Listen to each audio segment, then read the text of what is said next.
Allen's campaign states that Corbin works for the Austin establishment. Corbin's campaign states he voted the same way Senator Patrick voted 97% of the time. Question.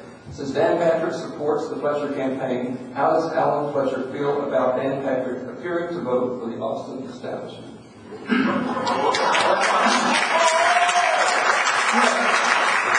This kind of goes back to what we were talking a while ago about the lawyers making the facts fit the case. I saw some literature that Corbin put out from Power, Texas about how he was 82% vote conservative and Dan was 62%, and now he and Dan vote 97% of the time the same way. I'm trying to figure out how, was that 97% of Dan's 62%? Or, I really don't understand how that math works.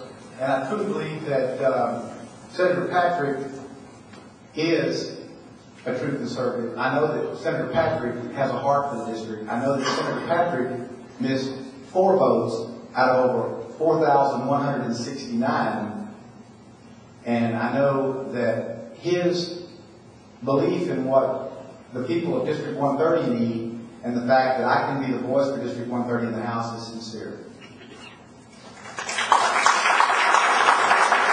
Well, I think that question sounds like kind of a loaded question. I think someone's trying to have some fun with that. But, basically Dan's a conservative. There's no doubt about that. I'll tell you I am too, though. And I think that the problem is you take so many votes. I think some people are leaning over me on talking about it. You take so many votes that you can always find votes that were mistakes or that you didn't realize what you were voting on. A lot of times, like, an amendment flies out there and you vote on it right after you read it. You vote on it right on the spot. You don't have a day to read it, a day to look at it. It happens all the time. You do dozens and dozens of votes like that.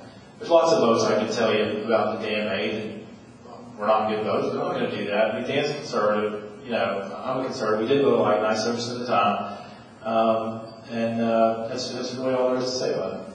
Now, I will tell you that this Empower Texans, I think is what you said, they're just a special interest group. There's lots of special interest groups in Austin. There's hundreds of them. And some are conservative, some are liberal, some are neither, some are trade groups like engineers or contractors or, whatever. Empower Texans happens to be a conservative fiscal special interest group. And these groups I'll tell you how the math works.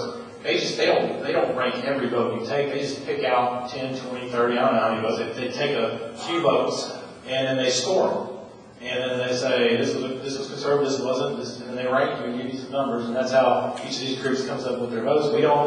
No one tells them which votes to pick, they decide which votes to pick, and it's just they may pick 20 votes out of the 2,000 that we took, and that's how they get their score. So, that's the reason the math doesn't work right. Well, based on that explanation, I don't know why you put it in your